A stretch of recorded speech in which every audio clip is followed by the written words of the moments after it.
A Six on Your Side investigation comes to a close for now. The administrator of a Facebook page isn't liable for comments made by others who posted on the site. That's the ruling by a Douglas County District Court judge after dismissing a defamation lawsuit.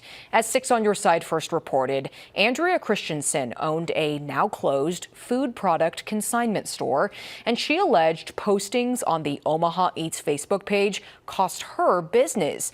Many comments referred to a past tax evasion conviction, but the judge ruled that there was no proof. Page administrator Lauren Henson wrote the posts and says that she's not liable for comments of a third party. The case against one person who posted words like liar and cheat has also been dismissed as opinions and not false assertions. Christensen sent a statement to 6 News' Mike McKnight saying, quote, "Despite the challenges this situation has presented, I remain committed to my work and the values I stand for. I continue to believe in the power of open, honest communication."